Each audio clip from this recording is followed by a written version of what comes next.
오늘은 응답하면 삶이 바뀝니다 라는 제목으로 함께 은혜 나누기를 원하는데요, 이 말씀이 선포될 때 성령님의 감동, 감화, 역사하심이 우리 모두에게 함께하기를 축복합니다. 여러분, 고집이라는 단어를 들으면 어떤 생각이 드십니까? 좀 부정적인 이미지가 떠오르지요. 제가 아시는 목사님 중에 최씨 목사님이 있었는데요, 항상 우리가 모이면 자랑하는 게 있습니다. 살아있는 김씨 셋이 죽은 최씨 하나 못 이긴다고 내가 최고다라고 이야기하면서 그렇게 얘기하면서 커피를 사셨어요. 자기가 사시겠다고. 끝까지. 참 좋으신 분입니다. 이렇게 자기의 의견을 일절 굽히지 않고 자기 주장만 하시는 사람을요, 고집이 세다라고 이야기합니다. 그렇다면 여러분에게 질문해 보기를 원해요. 여러분에게 고집이 있습니까?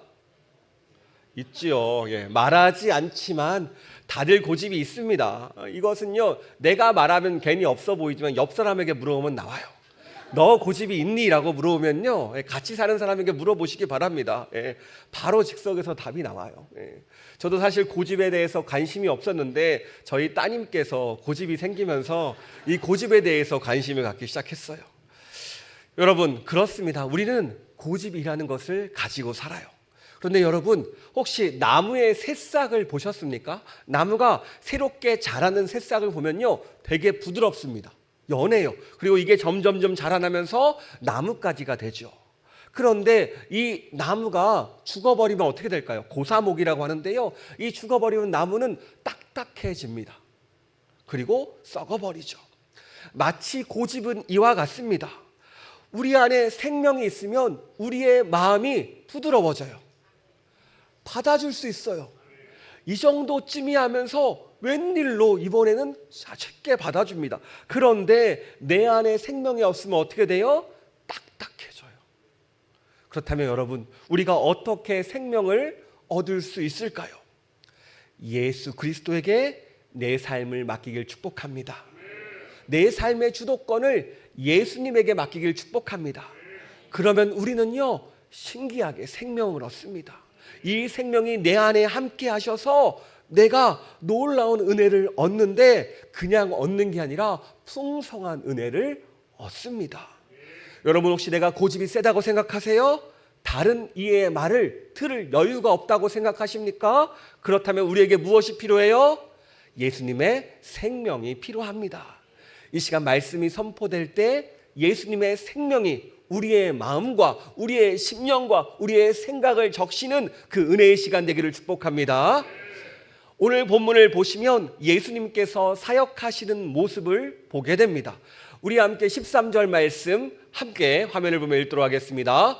예수께서 다시 바닷가에 나가심에 큰 무리가 나왔거늘 예수께서 그들을 가르치시니라. 아멘. 오늘도 큰 무리가 예수님께 나왔습니다. 왜 이 무리가 예수님을 쫓았을까요? 다른 이유가 아니지요. 예수님의 말씀에는 생명이 있기 때문입니다. 그래서 사람들은요, 예수님을 만나기 원했고 그의 말씀을 듣기를 원했습니다. 그런데 오늘 예수님께서 어디에서 사역하세요? 13절에 이렇게 나옵니다. 다시 바닷가에 나가심에 예수께서 그들을 가르치시니라. 다시 바닷가에 가셨대요. 어디 바닷가일까요? 저기 동해바다? 서해바다? 아니죠. 예수님은요, 갈릴리 바다로 가셨습니다. 이곳은요, 가버나움이라는 곳입니다. 여러분, 가버나움이라는 곳은요, 예수님이 본격적으로 공생애를 시작한 동네이기도 합니다. 그런데 이곳은요, 교통의 중심지였어요. 이곳은 구약시대부터 존재하던 국제 해안도로가 있었던 곳입니다. 메소포타미아 문명과 나일강 문명이 만나는 지점에 지금 이스라엘이 위치해 있는데, 특히 이 가버나움이 그 중심의 역할을 감당하고 있어요. 그러니까 이 가버나움은 중요한 교통의 통로였습니다. 그래서 다양한 나라의 상인들이 이곳을 통해서 각자 무역을 진행했던 거예요. 게다가 이 가버나움은요, 수려한 경관을 갖고 있었다고 합니다. 여름에는 따뜻하고 겨울에는 시원한 휴양지였습니다. 그래서 다른 많은 사람들이 이곳에 모였지요. 또 이곳에는요 로마 군인들이 주둔하고 있었기 때문에 그곳의 치안도 좋았습니다. 다양한 상인들, 다양한 문화, 다양한 관광객들이 이곳에 모여서 다양한 언어와 다양한 문화 가운데 함께 상업을 이루며 서로 교류하는 그런 도시였어요. 그래서 이곳에 세금을 징수하는 세관이 있었습니다. 이곳에 이 세관에는요 이 세리가 직접 부두에 나와서 들어오는 배에 세금을 매겼다고 합니다. 그래서 예수님은요 해변가에서 이 세리들을 쉽게 만날 수 있었다고 합니다. 여러분 한번 생각해 보세요. 지금 이 도시는 교통의 중심지이며 상업이 발달한 도시입니다. 그렇다면 이 도시를 관통하는 가치가 무엇일까요? 이 도시에서 무엇이 최고예요? 돈이에요, 돈. 한마디로 물질 중심의 가치관이 지배하는 도시가 이 가버나움이었습니다. 돈이 가장 중요한 도시, 돈을 위해 살아가는 도시, 돈을 벌기 위해 살아가는 도시, 물질 중심의 가치관이 지배하는 도시가 바로 어떤 도시예요? 가버나움이라는 거예요. 어쩌면 오늘과 비슷한 가치관을 가진 도시입니다. 2000년 전이나 오늘이나 비슷한 상황이라는 겁니다. 여러분 혹시 아기 돼지 삼형제 이야기 아십니까? 동화지요. 돼지 삼형제가 부모님에게 독립해서 각자 집을 짓습니다. 첫째는 집으로 만든 집을 짓고, 둘째는 나무로 만든 집, 셋째는 벽돌로 만든 집을 짓습니다. 그런데 이 돼지 삼형제에게 어느 날 위기가 찾아옵니다. 왜죠? 늑대가 찾아왔습니다. 이 늑대의 폐활량이 얼마나 센지 제가 동화책으로 봤거든요. 바람을 훅 부니까 집으로 된 같은 거 보셨어요? 네. 집으로 만든 그 집이 무너져요. 이제 두 번째 집 나무집에 갔어요. 또 후 불어보니까 넘어집니다. 또 세 번째 집 벽돌로 만든 집 가서 후 불었는데 넘어가지 않는 거예요. 심각한 위기가 찾아와도 번듯하게 성실하게 벽돌로 만든 집은 흔들리지 않습니다. 여러분 이 동화의 교훈이 무엇이지요? 원래 교훈은요 노력과 준비의 중요성을 알려줍니다. 성실하고 신중하게 준비하는 태도가 아이들에게 필요하다, 너희들에게 필요하다, 이 교훈을 주기 위한 거거든요. 우리 속담에 공든탑이 무너지랴라는 속담이 있죠. 이 교훈이 이 속에 담겨 있습니다. 그런데 이 동화의 교훈을 물질주의적 가치관으로 바라보면요 다른 교훈이 나와요. 여러분 세 번째 집이 어떤 집이었죠? 벽돌집이요. 무너지지 않았습니다. 그래서 이렇게 해석합니다. 그래, 우리는 번듯한 건물주가 돼야 된다. 위기가 와도 흔들리지 않는 건물을 가져야 되고, 좋은 위치의 건물, 경기가 어려운 시대에도 흔들리지 않는 끝까지 자신의 가치를 지키는 번듯한 건물주가 되어라. 네, 제가 웃자고 이야기했지만 이 시대의 가치관을 잘 표현해 주는 것 같습니다. 그래요, 우리 역시도 동일하게 물질 중심의 가치관 속에서 살고 있습니다. 우리도 사실 어떤 상황에도 흔들리지 않는 번듯한 건물주 되면 좋지요. 우리가 웃으면서 뜨끔하잖아요. 돈 많이 벌고 싶고 더 많이 누리고 싶은 이 마음이 우리에게 있습니다. 물론 이것이 잘못됐다라는 것이 아니에요. 문제는 우리가 돈을 목적으로 살아갈 때 문제가 생긴다라는 거예요. 여러분, 돈은요 목적이 아닙니다. 우리의 삶의 수단이에요. 돈이 목적이 되는 순간 우리의 삶이 망가지기 시작해요. 돈을 위해서 뭐든지 하게 되거든요. 그러면서 죄도 짓고, 그러면서 다른 일을 짓밟고, 오히려 나를 망가뜨리게 됩니다. 그러므로 우리는 돈에게 우리의 삶의 주도권을 빼앗기면 안 됩니다. 돈은요 내가 다스리는 거예요. 이것을 기억하는 여러분 되길 축복합니다. 이것을 기억할 때 하나님께서 우리에게 놀라운 축복으로 함께할 줄 믿습니다. 다시 본문으로 돌아가서요, 예수님께서 세관 앞을 지나가다가 한 사람을 부르세요. 누굴 부르시죠? 우리 14절 말씀 함께 읽도록 하겠습니다.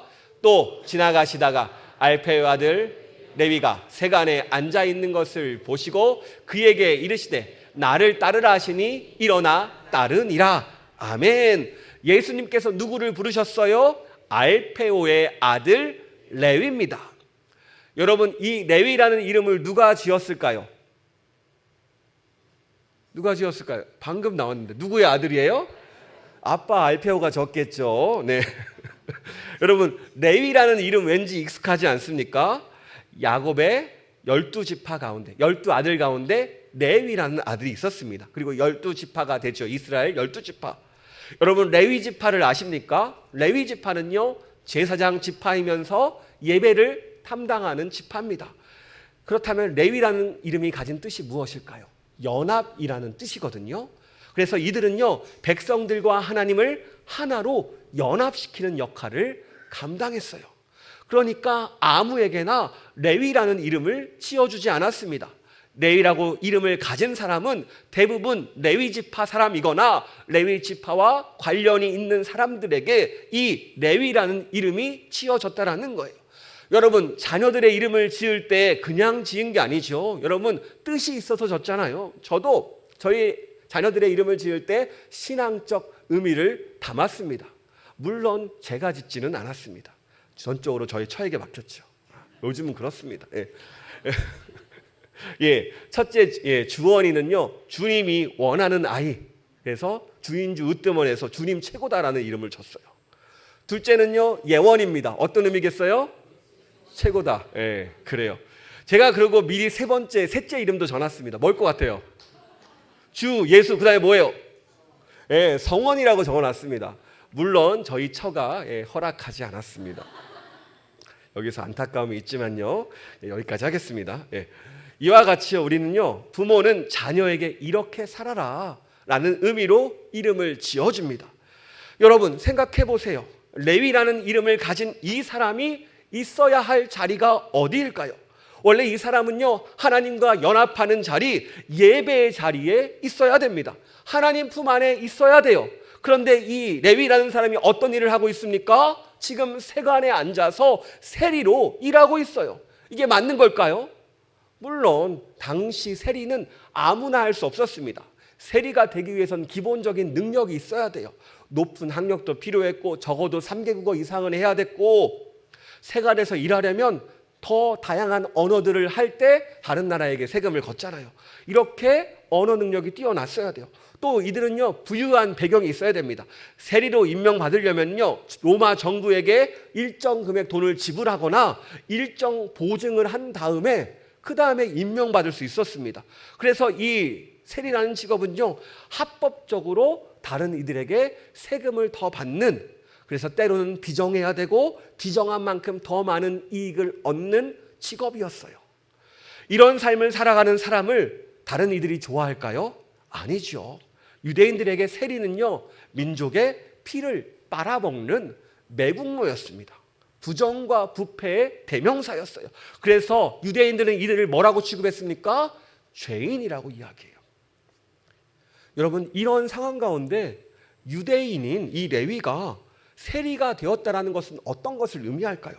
자신이 생각하기에 이 도덕적인 가치보다, 종교적인 가치보다 물질이 더 중요하다. 이것 때문에 그는요, 세리가 되었습니다. 왜요? 돈을 더 잘 벌기 위해서요. 자신의 삶 가운데 돈이 필요했기 때문에 그는 세리가 되었어요. 그런데 지금 그의 삶은 어떻습니까? 돈은 많이 벌고 있습니다. 앞으로도 벌 것입니다. 그런데 사람들의 손가락질을요, 멈출 수 없어요. 계속해서 그 손가락질을 받습니다. 죄인이라고 무시받는 인생을 살게 됩니다. 이 레위를 향해서 예수님께서 말씀하시자 어떻게 반응합니까? 우리 14절 하반절 함께 읽도록 하겠습니다. 그에게 이르시되 나를 따르라 하시니 일어나 따르니라. 아멘. 그래요. 예수님께서 이 레위를 부르니까 어떻게 반응합니까? 즉각적으로 반응해요. 마치 레위가 기다렸다는 듯이 반응합니다. 일어나 따르니라. 그 이유가 무엇일까요? 아마도 이 세리는요, 아마 고민했던 것 같아요. 여러분, 이직해 보셨습니까? 이직을 하면요, 왜 그 일을 그만두고 새로운 일을 찾습니까? 일단 대부분 연봉이 만족스럽지 않을 경우, 동료 간의 직장 상사 선후배 간의 관계가 불화가 일어났을 경우, 또 좋은 말로 이야기하면 나에게 더 좋은 일을 찾기 위해서 자기 개발을 하고 그 능력을 개발해서 나의 역량을 넓히기 위해서 새로운 일을 찾아간다고 예쁘게 말을 합니다. 여러분, 이 레위라는 사람, 세리 일을 하면서 어떤 삶을 살았을까요? 이 사람은 앞에서 얘기했지만 유대인들에게 손가락질 받는 삶을 살았습니다. 사람들이 앞에서는 고개를 자신에게 조아려요. 그런데 뒤에서는요, 욕을 해요. 같은 유대인들끼리 너는 매국노야라면서 자신을 죄인이라고 무시합니다. 이런 일이 한두 번이면 괜찮지 그의 삶 가운데 계속돼요. 1년, 2년 계속 이런 일이 계속 반복되니까 그의 마음이 어떨까요? 아마도 그의 마음은 공허했을 것이고 답답했을 것이고 내가 왜 이 자리에 있는지 모르겠고 이 일을 계속해야 되는지 그만둬야 되는지 또 이 일에 대해 만족감도 없는데 심적으로 너무 힘든데 어떡하지? 이 일을 계속해야 될까? 그만해야 될까? 근데 다른 일은 어떤 일을 하지? 이런 고민을 하고 복잡한 마음 가운데 이러지도 저러지도 못하는 상황 가운데 있던 사람이 이 사람이었어요. 여러분, 레위라는 사람의 이름 뜻이 뭐라고 했죠? 연합이라고 했습니다. 원래 이 레위는 분명히 하나님과 연합된 삶을 살았어야 돼요. 하나님을 예배하는 삶, 하나님과 함께하는 삶. 그런데 지금은 하나님을 외면하는 삶, 세리가 되어서 세상에서 방황하고 있다는 거예요. 오늘 예수님은요, 세상에서 방황하는 이 레위를 부르십니다. 왜 그렇습니까? 예수님은 그를 불러서 다시 주님과 연합시키기 위해서요. 그의 삶을 바꿔주기 위해서 불러주셨어요. 여러분, 오늘 말씀의 제목이 무엇입니까? 응답하면 삶이 바뀝니다라는 거예요. 예수님의 부름에 응답하는 우리가 되길 축복합니다. 여러분, 레위라는 이름은요, 히브리식 이름이에요. 그렇다면 이 사람의 헬라식 이름이 무엇인지 아십니까? 이름이 마태입니다. 마태. 마태복음의 저자 마태예요. 오늘 마태는요, 예수님의 부름에 즉각적으로 응답합니다. 예수님께서 말씀하시죠. 나를 따르라. 내 주님. 일어나서 세관을 박차고 자리에서 일어났습니다. 그런데 이 결단은요, 오늘 마태의 인생을 바꿔버립니다. 아마 이가 예수님을 따라가지 않았더라면 이 사람은 세관에서 죽을 때까지 인생을 마감했을 거예요. 세리로서. 그런데 예수님이 가자고 하는 그 음성에 순종해서 따라 나섰더니 그의 인생이 바뀌어 버립니다. 완벽하게 바뀌어 버려요. 신기하게 누구라도 예수님을 따라가는 순간, 주님과 연합된 그 순간 그 삶이 바뀐다라는 거예요. 오늘 우리를 향해서 오늘 말씀은 묻습니다. 왜 고민하니? 나를 따라와. 왜 방황하니? 나를 따르라. 온전히 너희가 따라야 될 것은 나임을, 예수 그리스도이심을 우리에게 말하고 있습니다. 이 음성이 우리 심령 가운데 들려지기를 축복합니다. 오늘 말씀을 보면요, 스스로 예수님 앞에 나갈 수 없는 사람들이 나옵니다. 그들이 누구예요? 죄인입니다. 죄인. 그런데 예수님은요, 이 죄인들이 자신에게 오는 것을 거절하지 않으세요. 오늘도 그들과 함께 식사를 합니다. 우리 15절 말씀 함께 읽도록 하겠습니다. 그의 집에 앉아 잡수실 때 많은 세리와 죄인들이 예수와 그의 제자들과 함께 앉았으니 이는 그러한 사람들이 많이 있어서 예수를 따름이로라. 아멘. 마태가 예수님을 집으로 초대합니다. 이 마태가 얼마나 좋았던지 주변 친구들을 불러 모아요. 그런데 친구들이 다 어떤 사람들이에요? 죄인이에요. 왜냐하면 마태도 죄인이거든요. 그래서 15절 하반절에 이렇게 나옵니다. 이는 그러한 사람들이 많이 있어서 예수를 따름이로라. 그들은요, 예수님을 만나기 위해 예수님을 쫓았고 예수님을 따랐습니다. 왜요? 자신이 죄인인지 알았기 때문입니다. 이들에게는 예수님의 도움이 필요했어요. 그들은 자신의 고장난 마음을 너무나 잘 알고 있었습니다. 예수님 도움 없이는 내 인생이 망하게 될 것을 너무나 잘 알고 있었어요. 이것을 알기 때문에 어떻게든 예수님 만나서 그의 인생이 변하길 원했기 때문에 예수님과 함께 하면서 예수님을 쫓아왔습니다. 오히려 그런 의미에서 이 사람들은 스스로 내가 죄인이라고 인정하는 정직한 사람들이에요. 이 자신이 누구인지 알 때 우리는 그 자리에서 벗어날 수 있습니다. 그래, 내가 이 어둠을, 이 죄를 나 스스로 벗어날 수 없구나. 그래, 내 힘으로는 이 어둠을 벗어낼 수 없구나. 그래, 나에겐 예수님이 꼭 필요해. 이 간절함으로 예수님을 찾았던 사람입니다. 그래요, 이들의 문제를 해결할 분은요, 예수님밖에 없었습니다. 우리도 마찬가지입니다. 오늘 나의 삶의 자리가 변하기를 원하십니까? 내 인생이 변하기를 원하십니까? 나에게 찾아온 문제, 나에게 찾아온 어둠이 물러나기를 원하십니까? 나의 죄, 나의 아픔과 나의 상처, 이것들을 모두 물리치기를 원하십니까? 그렇다면 이것을 해결할 수 있는 분이 누구십니까? 바로 우리 주 예수 그리스도인 줄 믿습니다. 그래서 오늘도 말씀을 통해서 우리를 부르시는 거예요. 왜 세상에서 힘들어하니? 왜 세상에서 방황하니? 나를 따라와. 너의 삶의 자리 내 힘으로 안 되지. 내가 말해줄게. 나를 따르라. 그런데요, 오늘 말씀을 보면요, 예수님을 찾는 무리 중에 예수님의 도움이 필요 없다라고 생각하는 사람들이 있습니다. 바리새인의 서기관들, 이 두 부류는요, 예수님의 행동이 못마땅합니다. 왜요? 죄인들은요, 부정한 사람들이에요. 가까이 할 존재가 아닙니다. 그 죄인들과 함께하면 나도 그 죄에 묻기 때문에 가까이 하지 않아요. 그래서 16절에 이렇게 이야기합니다. 같이 읽도록 하겠습니다. 바리새인의 서기관들이 예수께서 죄인 및 세리들과 함께 잡수시는 것을 보고 그의 제자들에게 이르되 어찌하여 세리 및 죄인들과 함께 먹는가? 여러분, 바리새인과 서기관들에게 예수님이 필요 없을까요? 아니죠. 복음은 누구에게나 필요합니다. 그리고 오늘 우리에게도 필요해요. 그리고 이 복음이 한 번 예수님 믿을 때 필요한 것이 아니라 매일 내 삶 속에서 매 순간 지속적으로 필요합니다. 왜냐하면 삶에 치이다 보면 어느 순간 예수님을 내가 놓아버려요. 예수님을 따라가야 되는데 예수님을 따라가지 못해요. 우리의 시선에서 놓치고 마음에서 놓치고 우리가 예수님을 온전히 바라보지도 못하는 상태에 처하기 때문입니다.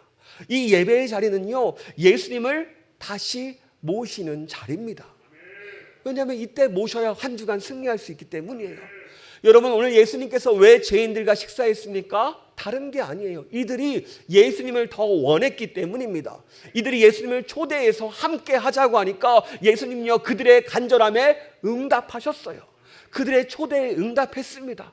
우리가 죄인일지라도 예수님을 초대하면 예수님은요, 찾아와 주십니다.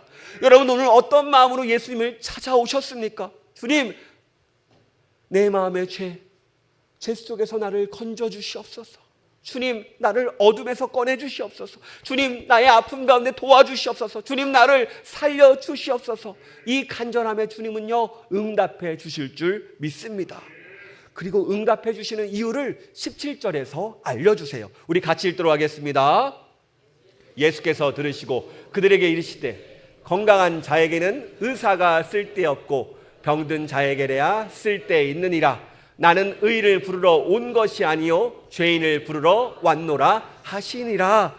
아멘. 예수님께서 말씀하십니다. 내가 이 땅에 죄인을 부르러 왔다. 내가 너희를 부르러 왔다. 세상에서 아파하고 세상에서 슬퍼하고 이리 치이고 저리 치이고 삶이 힘들어서 결국 죄를 짓고 사는 너희들을 위해서 내가 너희를 죄에서 건져내기 위해서 왔다라고 오늘 선포하십니다. 여러분, 우리의 삶이 왜 힘겨울까요? 왜 우리의 삶이 고단할까요? 오늘 말씀은 우리의 상태를 진단해 줍니다. 네가 죄인이기 때문에, 내 죄 때문에 힘든 거라고 알려주세요. 원래 우리는 어떤 존재였습니까? 우리는 하나님의 형상대로 만들어진 존재였어요. 그리고 산의 나무도 공중의 새도 바다의 고기도 이 모든 것들을요, 우리를 위해 만드셨어요. 그때는 참 행복했습니다. 그런데 이 모든 것이 죄로 인해 끊겼습니다. 죄의 결과 하나님을 떠나서 이제부터는 저주 아래 살게 됐어요. 저주가 무엇입니까? 내 뜻대로 안 됩니다. 내 마음대로 안 됩니다. 내가 원치 않은 일들이 생겨요. 이제 하나님을 떠나니까 고난이 시작됩니다. 이름도 알 수 없고 이유도 알 수 없고 그 모든 원인을 알 수 없는 질병들이 찾아옵니다. 정신적 질환도 찾아오고 사람은 멀쩡한데 미치고 분명한데 괜찮은데 우울하고 알 수 없는 이유로 두렵고 공황장애가 찾아와요. 또 죄의 결과 어떤 일이 생깁니까? 우리에게 죽음이 찾아왔습니다. 그 누구도 이 죽음을 피할 수 없어요. 이게 우리의 인생이 되었습니다. 왜 그렇습니까? 죄 때문에요. 문제는 우리 스스로 이것을 벗어날 능력도 대책도 없습니다.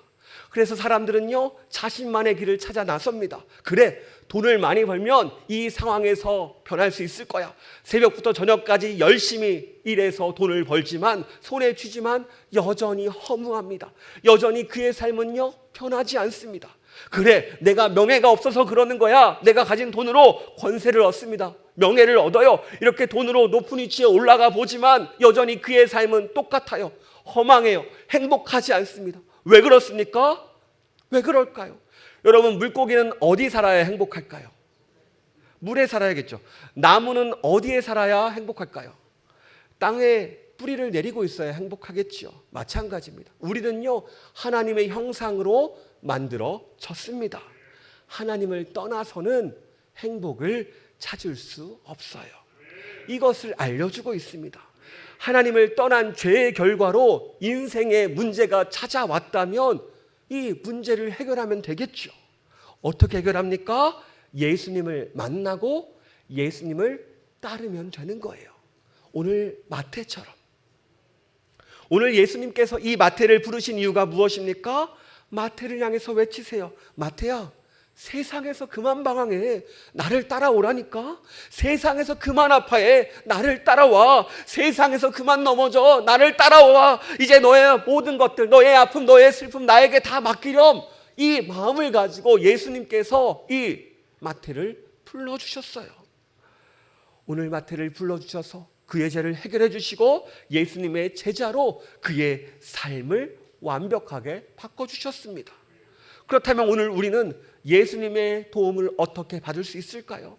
오늘 예수님의 음성에 반응하는 겁니다. 나를 따르라. 예수님을 따르라. 내 삶의 자리를 박차고 나를 따르라고 이야기하고 있습니다. 여기서 나를 따르라는요, 문법적으로 명령어입니다. 명령어. 꼭 해야 되는 거예요.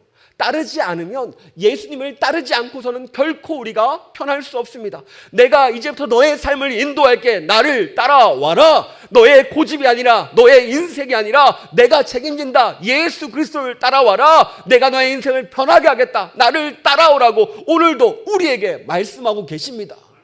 너의 인생의 주도권 나에게 맡기렴. 네가 인생의 주인이 아니라 내가 너의 주인이다. 나에게 맡겨라. 그것이 따르는 거다 라고 우리에게 말씀하고 계세요. 여러분, 깨어지고 넘어지고 부서진 인생은요, 내 힘으로 되돌릴 수 없습니다. 오늘 마태도 그렇습니다. 돈이 중요했던 이 마태 세리가 되었습니다. 돈만 있으면 다 될 줄 알았어요. 쉼이 있을 줄 알았습니다. 영혼의 만족이 있을 줄 알았습니다. 그런데 막상 세간에 앉아서 일하다 보니까 어때요? 평안함도 쉼도 없습니다. 영혼도 너무나 막막하고 허망합니다. 이런 마태를 보고 예수님께서 안타까운 마음으로 그를 부르십니다. 나를 따르라. 그렇습니다. 우리의 본향이 어딜까요? 우리는 어디 품으로 돌아가야 될까요? 하나님 품으로 들어가야 됩니다. 주님 품에 들어가야 돼요. 그래서 우리는 주님 품에 없으면 인생의 만족이 없는 겁니다. 요즘 우리 아이들이 무슨 힘든 일이 생기면 밤에 엄마에게 찾아갑니다. 그래서 엄마에게 안아달라고 해요. 그리고 안정을 찾습니다. 똑같아요. 우리가 힘들고 어려울 때 어디로 가야 될까요? 하나님 품으로 돌아가야 됩니다. 이것처럼 중요한 게 없어요. 여러분, 내 삶을 한번 돌아보기를 원합니다. 내가 무엇 때문에 분주하십니까? 솔직히 말해서 돈 때문에 분주합니다. 이 분주함 때문에 사람들에게 상처 주기도 하고요, 상처를 받기도 합니다. 이렇게 살다 보니까 가장 중요한 하나님과의 관계가 깨져요. 바빠서 깨지기도 하고요, 내가 하나님을 외면하기도 하고요, 소홀해지기도 합니다. 하나님과의 관계가 깨지니까 내가 그동안 양보할 수 있고 이해할 수 있고 품어줄 수 있는 마음의 여유가 있었는데 이제는 없어졌어요. 그래서 다른 사람과의 관계도 깨집니다. 제가 오늘 말씀을 계속 묵상해 보니까 이 세상이 세관이더라고요. 마태가 일하던 세관. 우리는 이 세상이라는 세관에 앉아 있습니다. 내가 이 자리에서 무엇인가 얻기 위해서 노력하는데 여전히 허무하고 여전히 허망합니다. 문제는 내 힘으로 그 자리를 벗어날 용기가 없어요. 능력도 안 되고 또 벗어나면 뭘 할지도 모르겠고 그저 내가 그동안 하던 일을 감당할 뿐입니다. 분명히 내가 세관에서 돈은 벌고 있지만 내 삶은 힘들고 어려워요. 왜 그렇습니까? 이것은 주님 품이 아니기 때문입니다. 그러므로 이 시간 우리는 이 예배 가운데 이 세상이라는 세간을 떠나야 돼요. 우리 스스로 벗어날 수 없으니까 예수님께서 우리를 찾아오셨어요. 나를 따르라. 이 말씀, 이 음성이 선포될 때 오늘 마태는 그동안 자신을 얽매였던 것, 자신을 억눌렸던 것, 자신을 고민시켰던 그 모든 문제를 내려놓습니다. 그래, 예수님이 따라오래. 그동안의 고민이 아무것도 아니게 돼요. 세간에서 주저앉는 그 모습이 아니라 세간을 박차고 일어나서 세상을 아니라 예수님을 따라 나갑니다. 그래요, 이제는 우리 차례입니다. 예수님께서 우리를 향해 말씀하세요. 나를 따르라. 다시 한번 말씀하십니다. 나를 따르라. 여러분, 이 말씀은 너희가 이제 회복되어야 된다, 너의 인생이 변해야 된다, 이것을 우리에게 말씀하고 계신 겁니다. 여러분, 이 시간 우리가 결단하기를 원합니다. 주님, 내가 주님을 따라가겠습니다. 그런데 어쩌죠? 내 자리가 너무 무거워요. 더 간절히 소원하세요. 주님, 나를 도와주세요. 용기를 주세요. 힘을 주세요. 주님 음성 붙잡고 다시 일어설 수 있게 해주세요. 여러분, 마태라는 이름이 가진 뜻이 무엇인지 아십니까? 마태는 하나님의 선물이라는 뜻이 있어요. 마태의 인생 가운데 그가 받은 최고의 선물이 무엇일까요? 오늘 이곳에서 예수님을 만난 것, 이것이 하나님의 선물인 줄 믿습니다. 이곳에서 예수님의 음성을 들은 것, 이것이 하나님의 선물인 줄 믿습니다. 또 오늘 예수님의 음성을 듣고 그 음성 따라 나선 것, 이것이 하나님의 선물인 줄 믿습니다. 그래요, 오늘 이 시간에 우리 주님께서 선물처럼 우리에게 찾아오셨습니다. 그리고 우리를 초청하세요. 나를 따르라.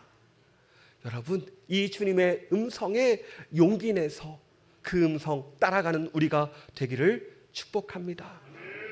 그래요, 우리의 마음 가운데 응답하십니다.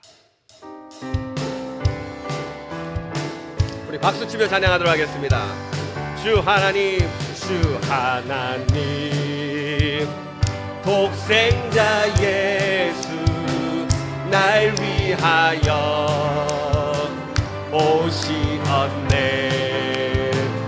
내 모든 죄 다 사하시고 죽음에서 부활하신 나. 우리 다시 한번 고백하겠습니다. 주 하나님, 주 하나님, 독생자 예수 날 위하여 오시었네. 내 모든 죄 다 사하시고 죽음에서 부활하신 나의 구세주, 살아계신 주, 살아계신 주, 나의 참된 소망, 걱정 근심 전혀 없네. 사랑의 주 내 갈 길 인도하니 내 모든 삶의 기쁨 늘 충만하네. 주 안에서, 주 안에서 거듭난 생명 도우시는 주의 사랑, 참 기쁨과 확신 가지고 예수님의 도우심을 믿으며 살리. 살아계신 주, 살아계신 주,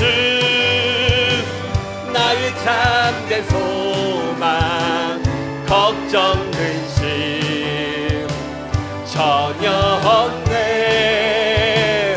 사랑의 주 내 갈 길 인도하니 내 모든 삶의 기쁨 늘 충만. 그 언젠가 주 뵐 때까지 주를 위해 싸우리라. 승리의 길 멀고 험해도 주님께서 나의 앞길 지켜주시 살아계신 주 나의 참된 소망 걱정 근심 전혀 없네. 사랑의 주네 갈 길 인도하니 내 모든 삶의 기쁨 늘 충만하네. 살아계신 주 살아계신 주 나의 참된 소망 걱정 근심 전혀 없네. 사랑의 주네 갈 길 인도하니 내 모든 삶의 기쁨 늘 충만하네. 이 시간 함께 기도하기를 원합니다. 그렇습니다. 오늘 예수님께서 오늘 말씀을 통해 우리를 향해 찾아오셨습니다.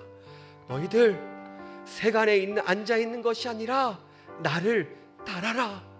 그 자리를 박차고 일어나라. 우리를 향해 말씀하십니다. 여러분 세간에 앉아서 왜 힘들어 하십니까? 왜 아파하십니까? 이 시간 예수님 말씀 따라서 예수님께 나아가길 원합니다. 주님 이 시간 내가 예수님 따라가기를 원합니다. 주님과 함께하게 해달라고, 주님께서 도와달라고 이 시간 주님의 이름을 3번 부르고 같이 기도하도록 하겠습니다. 주여 주여 주여.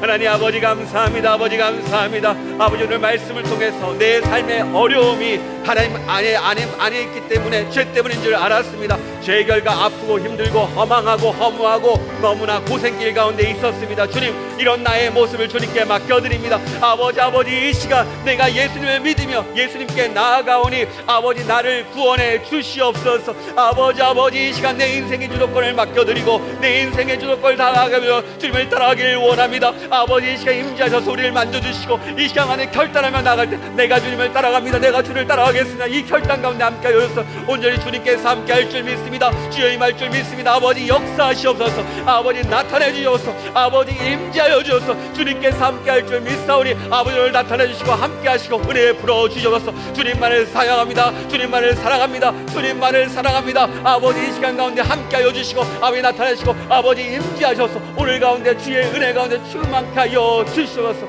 아버지 감사합니다. 하나님 감사합니다.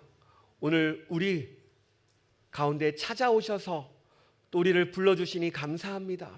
우리가 부족하고 연약하여서 또 넘어지고 또 주저앉지만 오늘도 주님은 우리를 찾아오셔서 일으켜 세워주시고 나를 따라오라 말씀하시며 우리의 인생을 변화시키신다고 약속해 주셨습니다. 주님 오늘 우리가 무엇을 따라가고 있습니까? 무엇을 쫓아가고 있습니까? 아버지 온전히 주님만 따라가게 하여 주시옵소서. 주님을 따라갈 때 생명을 얻고 구원을 얻고 우리의 삶이 변화됨을 보았습니다. 이 시간 우리의 문제, 우리의 걱정, 우리의 아픔, 우리의 슬픔 다 맡겨드립니다. 주님께서 받아주시고 우리의 삶 가운데 구원을 허락하여 주시옵소서. 이번 한 주간 결단합니다. 내가 주님을 따라가겠습니다. 주의 요청에 내가 응답하겠습니다. 이 고백 가운데 함께 하시고 삶의 자리 가운데 매 시간마다 우리의 마음 가운데 함께 주셔서 주님께서 인도하시는 그 걸음 따라가는 우리가 되게 하여 주시옵소서. 주님이 오늘도 함께 할 줄 믿습니다. 우리를 사랑하시고 우리를 도와주시고 우리 가운데 역사하시는 예수님의 이름으로 기도합니다. 아멘. 축도하겠습니다. 이제는 우리 주 예수 그리스도의 은혜와 아버지 하나님의 사랑과 성령님의 감화감동 교통 역사하심이 주님을 믿으며 주님을 따라가겠다는 결단하는 모든 성도님들 위해 주의 도우심과 주의 능력과 주의 구원이 영원까지 함께하기를 축원합니다. 아멘.